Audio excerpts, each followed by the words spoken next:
On this episode of the Small Acre Hunting Podcast, I'm going to delve into my 2024 season, be brutally honest about something that happened, which part of me wanted to be embarrassed about in the moment, or ashamed, I guess would be the better way of putting it. But I'm going to unpack that, share with you some of the great hunts that I had, some of the discouraging points of 2024, and some of the most recent news of which I learned, which does change some things, and looking into 2025 and some of the things that we're going to do here on the Small Acre Hunting Podcast. Stay tuned. You are listening to the Small Acre Hunting Podcast, the hunting podcast that is free of advertisements, bought and paid for opinions, and minutes of sponsorships. If that's what you want, there's a plethora of other podcasts out there. Here, we're going to talk openly, we're going to talk honestly, and we're going to live in the real world, free of sponsorships and paid for advertisements and opinions that are governed and dictated by them. If that sounds interesting, stay tuned for this episode of the Small Acre Hunting Podcast. All right, welcome to the first episode in 2025. It's crazy to think I was actually watching my good friend Justin Czar. I shouldn't say good friend. We've been acquaintances. We're hunting acquaintances and friends, forum friends, whatever you want to call, but just known each other for a really long time. And I always check out what they're doing over at Bow Hunt or Die. And he said yesterday that somebody reminded him that it's been a quarter century since Y2K, since 2000. That is insane. I kind of agree with him. Can't be more than a decade away from 2000. It just doesn't seem right, but here we are nonetheless. It is 2025. It's January 24th as I'm recording this, and technically I still have about, I think, 7 days. I think I have until January 31st, or it might be that weekend. I'll have to check, but I don't plan on hunting the remainder of the reduction zone, but I could if I wanted.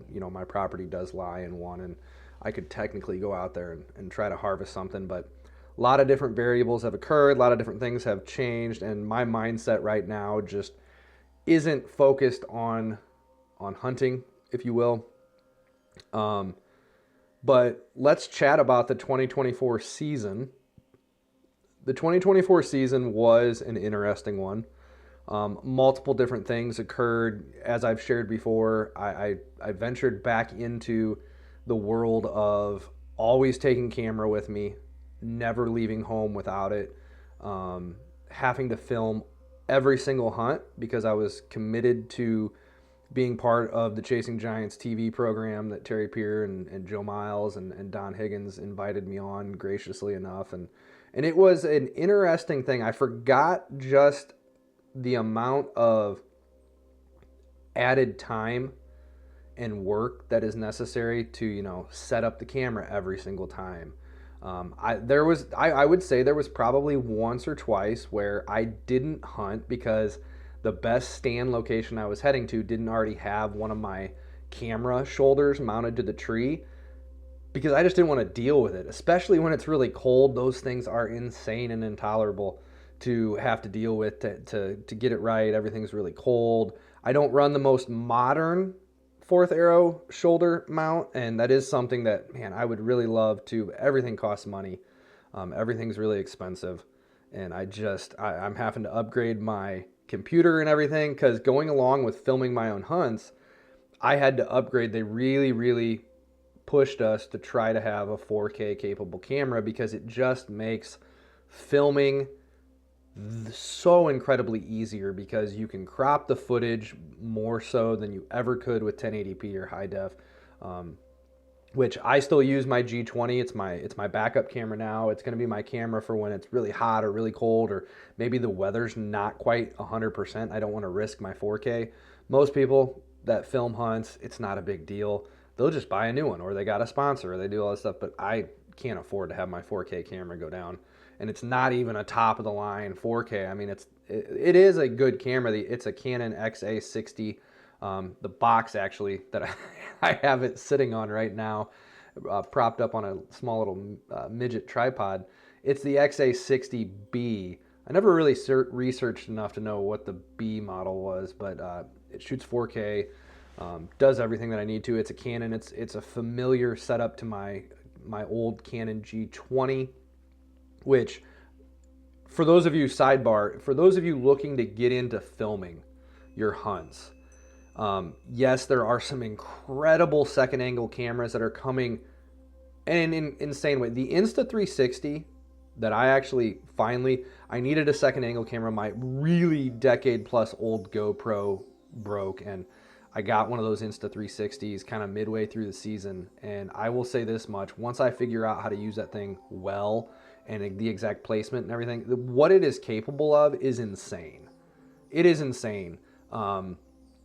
However, nothing replaces the ability to zoom in, use high def, point of view of a main camera on the arm.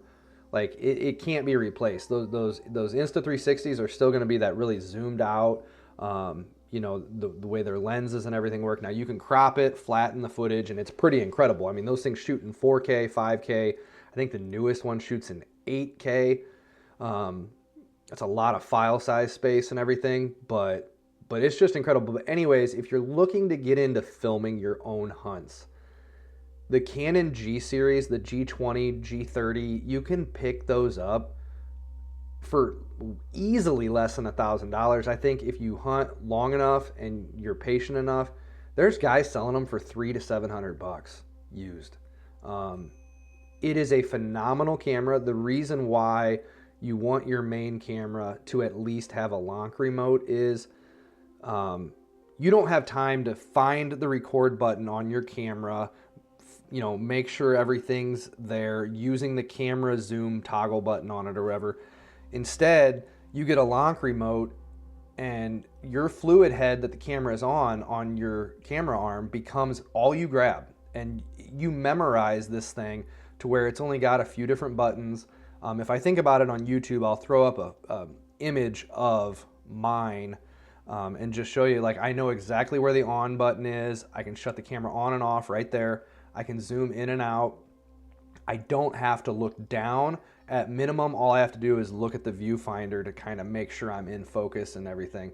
There are a few stands I know exactly how and where to position the camera if I'm zoomed back all the way, that if they're within that 30-yard range, and especially now with 4K, I'm not going to worry about zooming in a ton, because if I've got good light and everything, I can just keep it zoomed back, make sure it's in focus, and I can actually crop that photo pretty well, which I'm going to have some frustrating footage to share with you in this episode if you're watching it on YouTube, of a buck we're going to talk about from the 2024 season.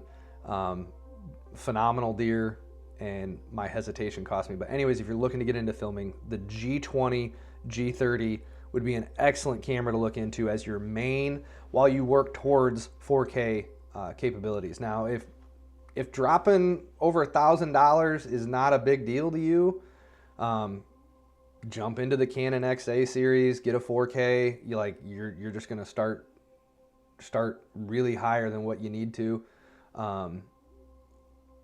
Because my biggest fear, I hear a lot of guys that get into filming their own hunts and they just don't know what they're getting into.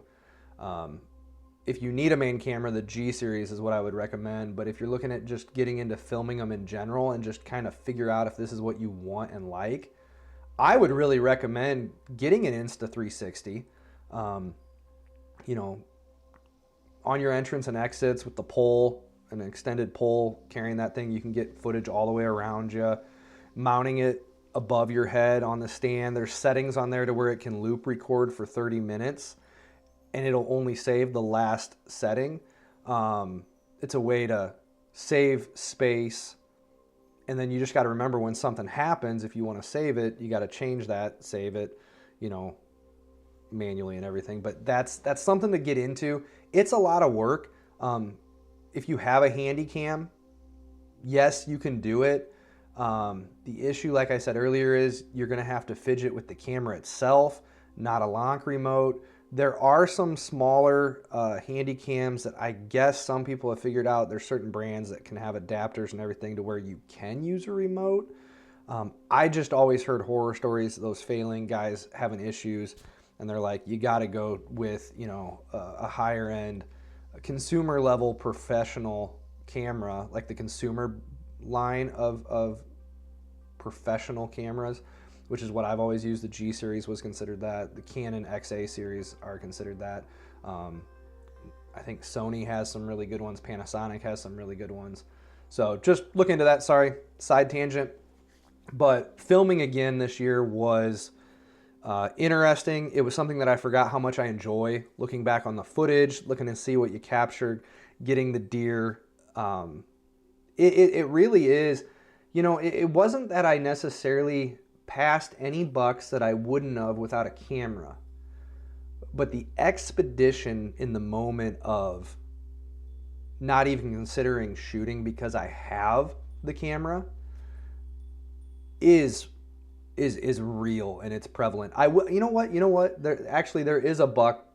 Arguably, I would have shot if I didn't have a camera. A lot of that had to do with the fact that I would have at least gotten drawn on him. There was a buck, and his name's Baynor. He is just a buck that is a mature, fat, big, antlered 8-pointer. If he breaks 130, he may. I saw his frame then one day, and he actually probably does. He doesn't look incredible from the side, but from the front and everything, you can see that he really swoops up more than you'd really think. His frame's pretty wide. He's got good mass. He probably would break 130, which is really solid for just a basic 8-pointer. But I had him moving around some does and everything, and I never got a good shot opportunity, but then he hooked back through at my 24-yard scrape tree spot. As he's scraping that tree, he kind of slipped in because I thought he had moved off, and I had to flick the camera on and then grab my bow. If I hadn't had to flick the camera on, there's a good chance I'm grabbing the bow immediately and my release is getting clipped on instead of having to work the camera. So I had to work the camera, I get it all set, and then he's already moving. He's already moving off, so I had to move the camera. I put the release on the bow, and I decided in that moment, I was like, well, if he doesn't stop, I'm not gonna draw. And he didn't stop. But see, if I'd have had time, that few extra second or two, I'd have easily been clipped in, and I probably would have drawn as he was walking, and I would have just stopped him and shot him. Would have been about a 14-yard shot because he actually came from that scrape and worked closer to me. That was really the only time that I guess one could argue that having to film my own hunts cost me a buck, but really I wasn't disappointed. Like I said, Baynor is a mature deer. I want him to eat an arrow, but I wasn't heartbroken over it. He wasn't one of my main targets that I really, really would love to get down. Sorry. That was filming. So the aspect of filming my own hunts was something I enjoyed again. I think I'll keep enjoying it. If I ever stop enjoying it, I'll let Terry and all them know. I was like, hey, this isn't for me anymore. It's becoming too much of a chore. But until that moment comes, I'm gonna run with it, embrace it. I look forward to using the Insta360 a lot, deploying it not only just in hunting scenarios and such, but in off-season work. I think some of the footage I'm gonna be able to gather while we're running the chainsaws and working the property, it's going to be a really quick and easy thing for me to grab when I don't want to grab my main big camera, and yet still capture some amazing footage for you guys. And I don't have to use my phone either all the time. The ability to use the Insta360, I think, is going to change some things. I think I'm going to enjoy capturing footage in just a really quick, easy, on-the-go mobile type setup like it can do. Yeah, I think I'm going to enjoy it. But so this year, like many people knew, I had lost pretty much everywhere to hunt. The long-standing property, the swamp property, a place that we hunted for years, had sold. I've heard the new owner is barely out there, and he had some issues. He didn't get the property planted from the farmer like normal because he didn't want the farmer to be harvesting in October and November. so the farmer was just like, no, I'm not going to do that. Screw you. So it's a big local farmer. And when you tick off one farmer, you tick off a lot of the area ones. And he could not find somebody that was willing to lose a lot of crop and harvest whenever he said he could. So I'm actually going to be writing that landowner and offer my dad and I's food plot services in exchange for maybe bow season rights or something. Give the property to the landowner during prime time and everything like that, or maybe he'd just give us October, or 3 weeks in October and then late season or something like that. I'm going to be working on that. The worst thing he can say is no, but I think if that property could be just insanely good, if the guy was willing to do something. It just doesn't sound like he has the knowledge or the ability or the time to do food plots of his own, to do property, things like that. So I'm going to offer up our services in exchange for, I guess either I would get paid. I would do that. I am not a big fan of exerting a ton of effort just for money. I know that might seem weird. That's just not my mindset. It's not who I am. I would much rather get like hunting permission than get a couple grand thrown in my pocket. But it is what it is. If that would be something he would want to discuss, I would do it. But hey, nothing ventured, nothing gained. So I'm going to be doing that. Actually going to do that here really quick and soon, because it'd be nice to know by April or May if we're going to be doing something, because we need to start brush hogging and clearing and doing things. Prepping those spots that now have been fallow for over a year. And you know how bad weeds can get very quickly from Mother Nature. We had the property by the old homestead, the small, like 4 or 5 acre wood spot. I think Pops hunted it a time or two. Didn't see anything worth shooting. I just couldn't find the motivation the few times that the wind was good to make it all the way there. I think this next year I'm definitely going to run trail camera, at least a trail camera over there. And sometimes that can be the encouragement. But it's good to know that we have it. Didn't hunt Pops' place. We kind of both just hunted our own places. And I didn't really hunt a ton until that third week of October started. And then it was like there was a window of time from about October 24th through gun season where I was hunting my place a lot on good winds at certain locations, spots that I knew were not going to be interpreted by the deer very intrusively. So I was still hunting edges, but I was there a good amount, and that's one of the times when I had that encounter with Baynor. I had encounter with a bunch of other young, up-and-coming, just solid bodied deer that look like they're extremely healthy. There's a few young 8-pointers out there that I'd love to see grow into something. One of them, I think, is going to be an absolute stud. I do know he lived, depending, and I know this is going to go against what a lot of people think, but it's like, if he blows up a lot like I've seen some deer do, I could shoot him next year, and I think he might only be a 3.5-year-old next, or this fall, I guess I could say, now that we're past the first of the year. But it is what it is. I'm not going to lie. I don't have the property or the time or the ability to, target only 5-year-old booner bucks. But yeah, there was 2 deer that I was really honed in on. One was a mainframe 10, and another one he was like a 6x5, but it's not really a 6. What happens is on his left side, behind his brow, he has like a flyer point, and in certain angles and certain photos, it almost looks like he has a tine that comes off right there, so he looks like he's a 6x5. He's really basically a 5x5 mainframe 10 with a lot of junk. He's got that flyer that has a kicker coming off of it. He's got a lot of extra points around his brow bases and things of that nature. He's just a stud. Yeah,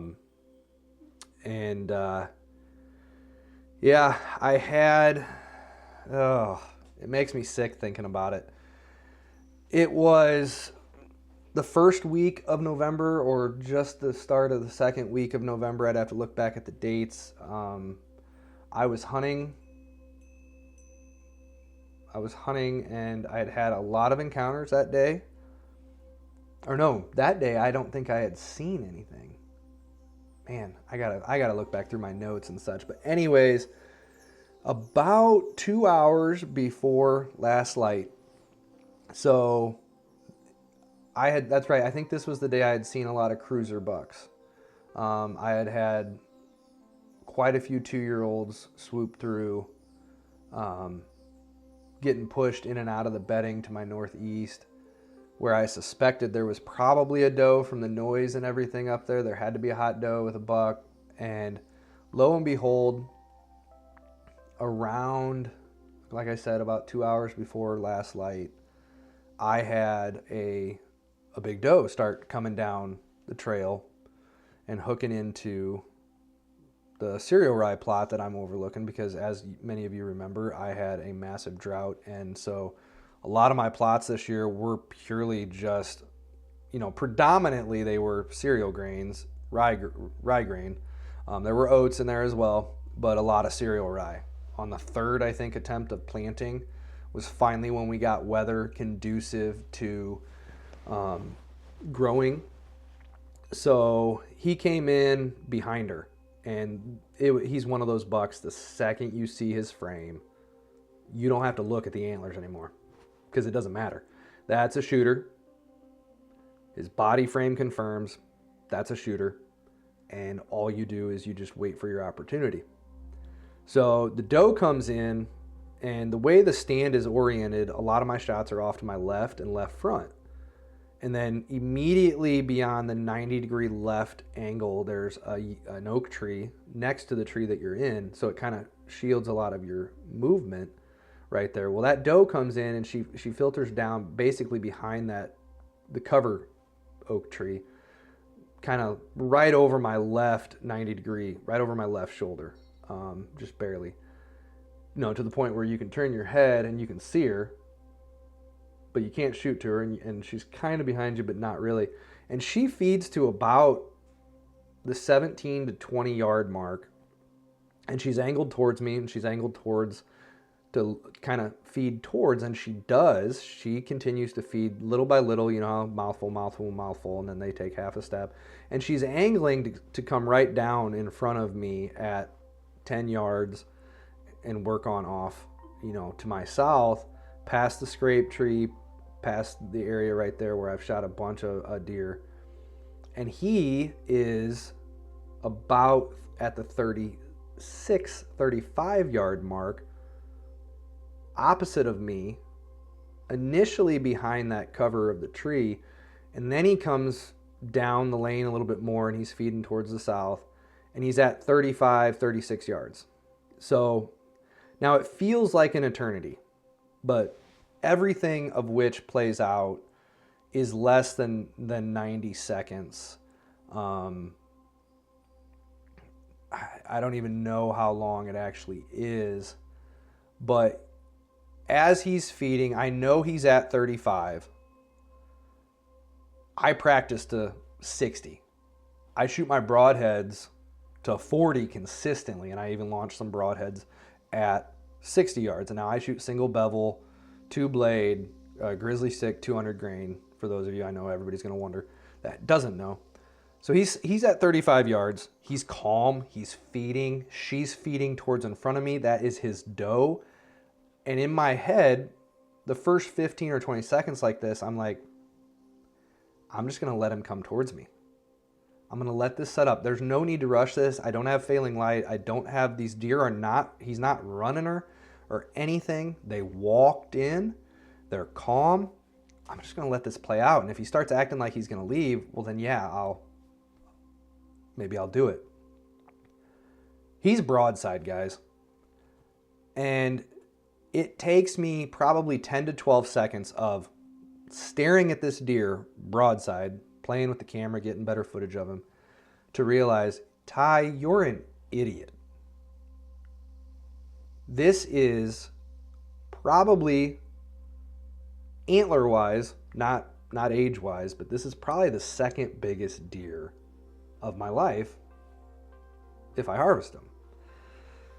So, or third, I don't know. It depends how he scores. I think he's easily a 160-inch deer, give or take, but who knows? And I realized I'm dumb.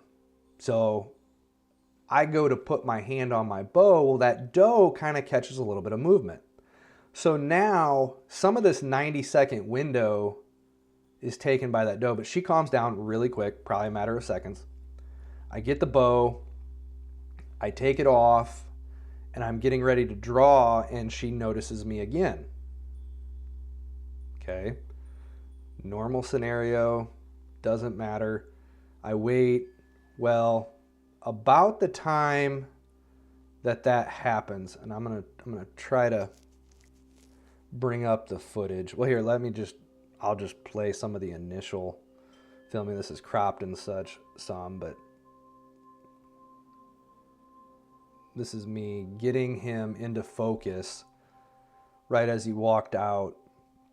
As you can tell, I think he's just like a 4-year-old mature deer. He's not a giant old deer or anything like that, but he is a good buck. Just a giant in my opinion, a stud. No matter how you slice it, stud.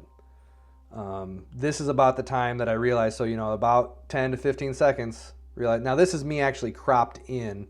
So I took the same footage and I've cropped in just so you get a little bit of better, you can see the junk coming off his right front of his brow, and his left one kind of has a split at the tip of it, and you can see that flyer point on the left side that even has a sticker off of it. Just a phenomenal deer. Okay, I got to take that down off the screen so I'm not looking at it and it gets me all depressed again. And really, no, it won't, but it is what it is. And anyways, by the time I decided I'm an idiot and I'm getting ready to draw, long story short, the doe causes me to hesitate, and right when I finally get a draw window, because she actually turned, she not only every time she would get calm, I would get in position, and then she'd kind of flare her head up, but now she was really calm. She actually put her head down and looked away. So I go to draw, but by that time it was over, and he actually was heading back the way he came to work a scrape. And he actually, what got his attention, and I think hers, that allowed me to get ready to draw, was commotion from the bedding to the northeast. And that got his attention. It got him a little riled up. I think he thought a buck was coming. And he walked back out of my shot lane behind that cover oak tree now, but farther out. He's at like 40 yards working a scrape. He obliterates the ground and everything. And I immediately start, oh my gosh, I'm an idiot in my head. And then he turns and he actually starts coming back, and I'm getting all amped. I got the bow in my hand. I got everything ready. I got the second angle camera running. I've got all this stuff ready. And instead of coming down the lane where he was prior, he hooks into the plot and just comes directly towards me behind that oak tree cover. And he's getting to 30 yards. He gets to like 27 yards by a young sapling with fence around it. And he's in the open now, but he's angled towards me. At best, he's halfway to being quartering to. So he is hard quartering to. From head on to quartering to, he's probably at the halfway point. So very hard angle. One where if you shot him, you'd have to be shooting on the inside of his leg and having it enter, and you're basically shooting for main arteries down in between his lungs and out the exit lung, and you're not going to get 2 lungs most likely. You might, if you center punch the front of the entrance one, you may, but again, that's just not a good shot angle. And I remember telling myself in my head, don't just take a shot, it has to be the shot. Don't just take a shot, it has to be the shot. And I had already blown, because of my hesitation, 35-yard broadside calm shot. I understand that. And we'll talk about that. We'll unpack it here in a little bit. But The issue that I was having now was this buck is right there in front of me. I mean, he's literally getting to about 24 yards, and I just don't get a shot. By this time, the doe is almost broken cover, and she's so close to me, and she's gonna go right in front of me, and that's all I need. So I start to calm down. This doe's gonna go right in front of me. He's gonna follow her, obviously. He is not leaving her side. And then, as deer tend to do, for whatever reason, nothing happened. She didn't do anything. There was no noise off in the distance. There was no movement out of me. Nothing. He goes from feeding to chasing her in a tenth of a second. Just starts chasing her. And he came in and angled with his head putting to the south, which is the direction I needed her to go. He put himself between the scrape tree that was off to the south and her. So when he bumped her, she had to spin around and go back the way they came from. And that, my friends, was the last time I would see him or her. Sorry, I got some audio buzzing going on. Hopefully that takes care of it. It was disheartening to say the least. And not at all, of course, what I intended to have happen. Now let's talk about a few things, okay? There are a lot of guys out there. I'm friends with some that they don't have any hesitation launching arrows. And now this isn't going to be me judging them. This isn't going to be me. Now I do have some issues with that mentality. But I remember telling my one good buddy, he was hunting out in Kansas or Nebraska or something. I don't remember where he was. He goes all over the place. I wish I had that. I wish I cared less, I think was how I categorized it. I wish I cared less and would just be willing to launch an arrow. So I have no doubt in my 35-yard shot ability in that moment. Now the odds of something going wrong or me pulling, the farther the shot gets, a lot more can happen. The minuteness of torquing the hand in the moment without realizing it may only make an inch impact difference at 20 yards, but at 35, it might be 3 or 4 inches. Like it can, everything is magnified at that distance. And also in the back of my mind, I'm thinking now, I never used to practice to the distance I do now, but I've only taken one shot on a deer over 30 yards. And it was a doe. It was frigid cold. It was the last day of the hunting season, if I remember right. It was like January 30th or 31st in the reduction zone years ago. And I had bulky clothes on, and I spine shot that deer back far. And I ended up tracking it after the initial stun, and was able to get another arrow into it before it could get up. And I think in the back of my mind that was part of it as well. I also know that I have conditioned myself to the mentality of taking the shot, not a shot.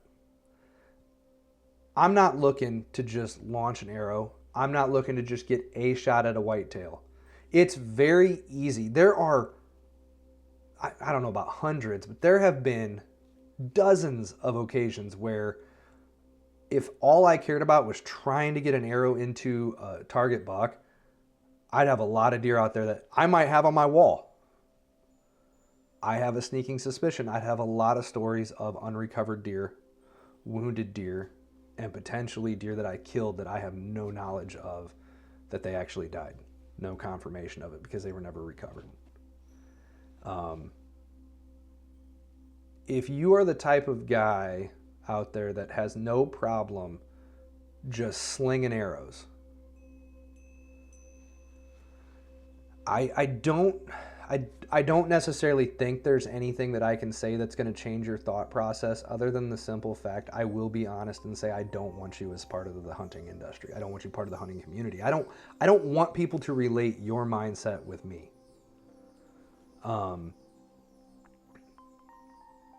Taking a life, yes, this is an animal. This is not a human being. It's not the same. It's not an equivalent, but I think there's a lot of people out there, a lot of guys in particular. I don't think women have this necessarily, women hunters have this mindset as much.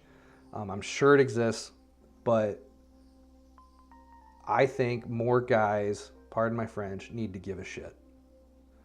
Need to give a shit about what they're chasing. The amount of deer that are wounded is astonishing. And talking to blood tracker guys, talking to people that I trust, friends that I know, people that I communicate with, forums that I'm part of, it is at least 75% of the time when a deer ends up being wounded, it is a mistake made by that hunter to take the shot. Either, I thought I had room, I thought I could squeeze it in there, I didn't see that branch, I didn't clear my hole nearly as much as I should have, it was a 40-yard shot, it was a 45-yard shot, it was a 35-yard shot, and I've never shot that far before on a whitetail, which would fit my category. But there's a lot of people that shoot at 35 and have never shot their broadheads past 30. Absolutely. Like it happens. And it's concerning to me because guys are more tied up in, I've got to get that buck down. I've got to get that buck down. I've got to be able to post about this. I've got to be able to brag to my friends. I've got to be able to put another feather in my hat. That the desire to get that overrides their logic in the moment. And so I do believe, like, you have to tell yourself every single time you climb the tree. I really do believe every hunter should remind themselves and tell themselves, what is your max? My max is 35 yards that I'm going to shoot on a whitetail. It's really 40, but I should say, of my stands at my property, I don't have a shot over like 38 yards. Like my setups are not made to take shots farther than 38 yards. So that's one of the reasons why I shoot my broadheads out to 40. It's one of the reasons why I shoot them every now and then out to 60. I practice out to 60 constantly right behind the house here in the subdivision. But I condition my thought process and my thinking to the degree of where I'm not going to think about it. If that deer's at 42 yards ever, if I'm hunting somewhere and it's at 42 yards, I'm not gonna consider it. If the deer's moving, if the deer is on edge, that deer's got to be 30 yards and in. I'm not ever going to shoot over 30 yards if that deer is on edge, knows I'm there, smells something weird, because the speed at which these deer will react to a shot is insane. And it would be unethical of me to take that shot knowing that. And I think there's just a lot of guys out there that'll sacrifice their ethics and their beliefs in order to just try to get that buck. So I encourage you, while it sucks having to share this story, it sucks having to share that I didn't get this buck. And spoiler alert, he did die. I was actually up the tree it was a little bit over a month later in December, and I heard a shot. It was muzzleloader season, and I texted the neighbor, and I was like, hey, I just want to make sure, is that one of you guys that shot? And it was, and I learned at a later date, just actually here in January, I think was when it was, they needed permission to track a doe onto my property. They did not end up recovering the doe, but in that process and communicating with him, I found out that that buck on that December date, he had shot, and he sent me some photos, and I knew instantly it was this deer. So that was bittersweet. I'm happy for the guy. If it went down as he says and it was ethically and legally shot, I have nothing but amazingly good things to feel about him and congratulate him. I sent him some trail cam pictures. He didn't know the deer was around, so I sent him a bunch of some really cool velvet photos that I had of him, some of the best trail camera footage from the one spot of him. So I don't have sheds or anything like that to give a guy. All I can give is some cool trail camera photos. But yeah, this buck did end up dying. But I say all that because I guarantee you, some of you listening to this fall into one of two categories. You are either conservative like me. You're better safe. You're the better safe than sorry type of guy. You're not going to risk taking a shot that you just don't have 100% confidence in. And I'm going to tell you right now, I know you're debating and I know you're thinking, I just got to be more aggressive. When I'm hesitating, I got to fight through it and just shoot, launch that arrow. Build your confidence up and practice to where your confidence level and your thought process might change, but don't change your ethical decision on to shoot or not. Does that make sense? Don't erode your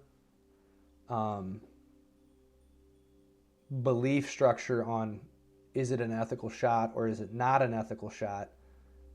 Increase for you through practice what is your confidence rating and what is an ethical shot for you. Because what is an ethical shot for me is not the same as for everybody. I know guys that are absolute snipers with a bow, and taking a 45-yard shot for them with their setup ethically is right there. I know guys that ethically should not be shooting even compound bows beyond 20, 25 yards at this stage in their hunting. So if you're in that camp, one of the two camps, don't feel you need to change your thought process on whether a shot is ethical or not. Enhance and work towards, through just an insane amount of more practice. Shoot your broadheads a lot more than you do your field points. And maybe you'll bolster that knowledge or that ability to, in the moment, I plan on practicing and shooting my broadheads out to 45, knowing that 35 is about where I have a couple pass-through shots at two of my stand locations that I hunt the most, to where I'm not going to hesitate on a calm walking or stationary feeding deer at 35 yards. I want to at 30 and under, there's zero hesitation in me. Zero. I would never even consider hesitating. But it's like the second, right now at least, the second they get around that 35-yard mark, I hesitate. And that hesitation cost me a chance. Because the one thing that I've had a few people say, well, Ty, you had that deer killed. Like, you have it on film, you have everything. Like, you did everything except, yeah, well, that's true, but a lot could go wrong. I gave myself an opportunity. But even if I had done this differently, if I had not hesitated right away, there's still no telling if I execute the shot perfectly. There's just no telling. But I say all this again because I think of the people listening, there's a lot of guys in one of two categories, and we already talked about the first one, which you're in good company. And I would say that you are the better representation of us, speaking the hunting community in general. I would rather have every hunter think like you and restrict themselves in shot opportunities more so and lean that way than the other camp, which I'm going to talk to now.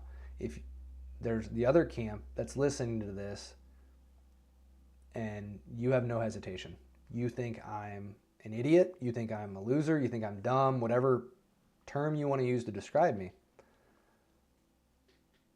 I want to say something to you, okay? Now, I've lost a couple deer. If you've been bow hunting for a while now, I'm sadly going on 2+ decades more. But if you've been hunting for more than a decade with archery equipment, how many bucks have you hit and not recovered? How many bucks have you hit and not found? How many blood trails did not end happy for you?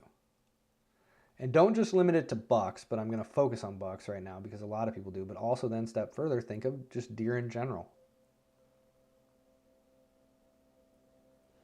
How many deer did you shoot at and you didn't hit? Or you chalked it up as if a miss?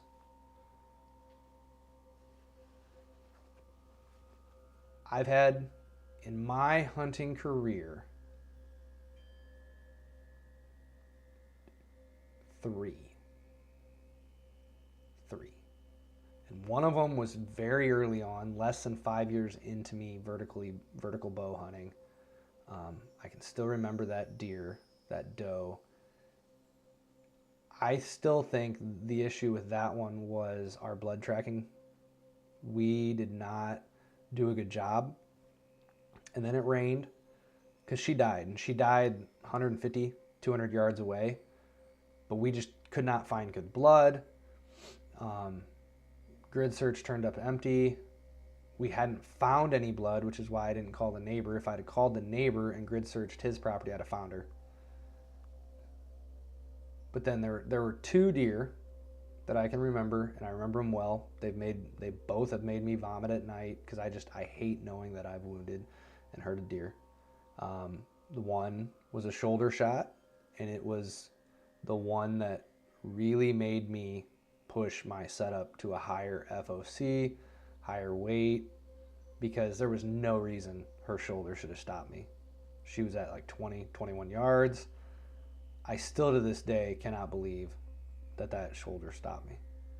I mean, I can to a point because I understand more about archery builds and such now. And then there was the one a year or 2 ago that I just pulled the shot. Just pulled the shot. Plain and simple. Blew the shot. Was not a bad shot choice. Was not a far shot choice. I say all this because I know guys right now that have argued with me that I'm way too conservative, and yet I don't bring it up to them. But it may not be every year, but I bet you once out of every 3 years for the last decade or 2, there's some story from them about a blood trail that did not go well, about that buck that they stuck and they hope it lived, about a shoulder that stopped them, about things of that. So I say all this too, I think just as much as those of us who have more of a conservative mind need to push ourselves to enhance our confidence based on and substantiated by the evidence in our practice. I think a lot of hunters out there, and there's probably a ton listening, you need to enhance your abilities and push yourself to be honest and set better ethical limits to your decisions and stick to them.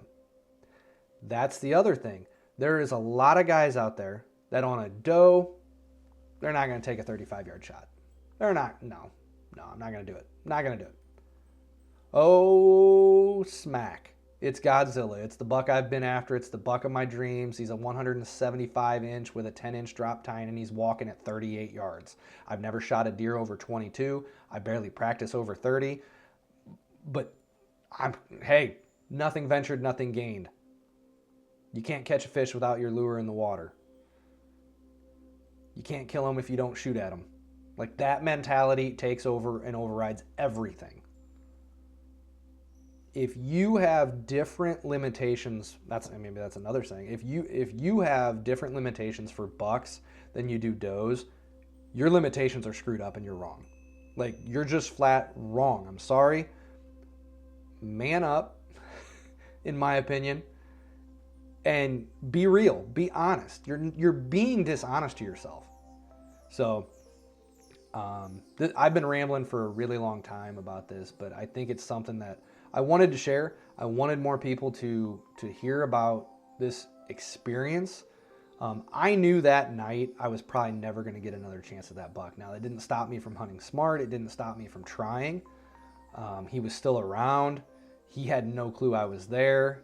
To be honest, not a single buck this year ever once knew I was there except for a 5-pointer one night. He got downwind of me, and he got really squirrely. But he was young and dumb. I actually saw him the very next hunt. But so I'm encouraged. You know, I don't want to delve too far down. We'll have another podcast discussing 2025 because if budget and time allows, I'm going to try to do an awful lot. There's a lot of stuff changing both at my property, at Pops's property. I'm getting a new bow. I'm really excited about that. I know I just got the V3X, but I never really felt like it was a bow. It was a bow out of convenience, and I had the money at the time, and I got a really good deal because it was a year-old model, and my buddy at his archery shop was trying to clean out some of the older stock, and I love that bow. There's nothing wrong with it, but I have the opportunity to kind of build my own Matthews, and I'm going to do that. Through a connection or whatever, I'm able to do that. It's still going to cost me more than I would want. I'm going to have to sell my V3. I'm not a type of guy that can afford to hang on to a secondary bow in case of an issue or something like that. I just don't have the funds for it. So I'm going to sell my bow, sell a few other things. I've got a really sweet 35 rem lever action that just doesn't get used. So I have a couple buddies that love hunting with lever actions. I'm going to ask them if they want it, make them a good deal, but bring in some cash revenue from that. Probably one of those deals where it's like, hey, I'll sell you this at this as long as you give me a call before you ever move it. Maybe I'll take it back, type of a deal. So, and I've got a few other things that I'm going to try to sell to fund things. I was really hoping to get a 360 hunting blind this year on my property. I just doubt I'm going to have that much money in order to do it. But I've got a lot of bedding, sculpting to do. I've got some food plot changing to do. I've got some more skidster work and sculpting of the property and overhauls. I'm changing up a bunch of things. I need to get to a new stand location that I've identified for now 2 or 3 years straight. That's going to happen. We're working on Dad's river bottom property. That's a mess from the logger, and we're going to try to a lot of artery work and a lot of small bedding work in order to do every time we find a high ground or something like that. We need to clear it, give them a bedding option, and possibly take away some food. That's still under discussion. I'm going to be working on some stuff for Chasing Giants TV. Be sure to check that out. It is changing its name to just Chasing Giants TV. Chasing Giants TV, a Mission Whitetail series. One, it was really long and kind of awkward to say. But they've revamped and made some decisions on that. Some of you guys have asked about that. Yeah, I'm looking forward to it. I am upgrading my computer system so I can edit my 4K video bigger than 5-minute clips. This is actually, I can do long clips. I just can't do a bunch of editing to it. So I'm hoping this podcast, I can make it work. I may actually decide in the future for recording the podcast to not use the 4K camera and just shoot it in high def, and then it'll be much easier on my computer system, especially the current one that I have. Didn't even think about that when I hit record on this. So if you like the video format version, again, it's mainly going to be usually me just talking or guests. Got a lot of guests that have actually already confirmed they'd love to come on if I'm able to set that up. So I'm going to experiment some locally with a few friends. Do I want to use Zoom? Do I want to use Rivers? I don't really want to have to pay, maybe minimally, because the podcast doesn't actually generate or bring in any funds of any kind. So probably not going to invest a ton, but maybe we'll do some guest and video footage and stuff. But if you like the video format or you like it being uploaded to YouTube, let me know. Yeah, I think that's about it. I've got a few consults coming up. I look forward to those. It's that time of the year where everybody's trying to tackle their projects, trying to figure out how they can make their property better. And oftentimes that's triggered out of time in the stand, because as we're sitting in the stand, we're typically thinking about what we can do to make our hunting better in a multitude of different ways. So this is a little bit longer than normal of a podcast, but I wanted to share kind of some reflections on my season and really discuss how hesitation cost me a massive buck. And hopefully the discussion, regardless of what side of the I guess, quote unquote, fence you are on deciding to either sling an arrow or not, hopefully this at least encouraged some thought in you, because I think both sides really do need to think about it more. I think it's something that needs to be more on the forefront of our mind.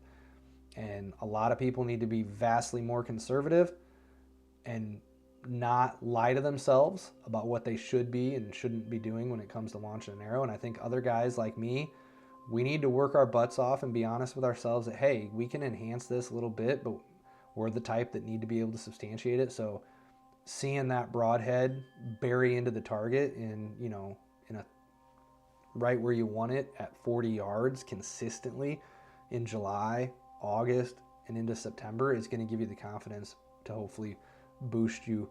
And don't try to make massive changes. If your maximum's 25 right now, work on building the confidence up to 30. It doesn't have to be a massive swing all at once. So this is Ty. Hopefully you've enjoyed this podcast. Hopefully you enjoy small acre hunting. I'm hoping, I say this a lot, but again, I don't take any money or sponsorships from anybody. So this is one of the first things that gets pushed to the side. And family, God, everything takes priority essentially over it. But I do really, really enjoy bringing you my thoughts for whatever it's worth. A lot of encouraging words have been shared over the years, and I know a lot of you look forward to hearing from me. And that means probably more than you realize, and probably more than even I realize. So this is Ty, guys. Until next time, God bless, and good luck out there.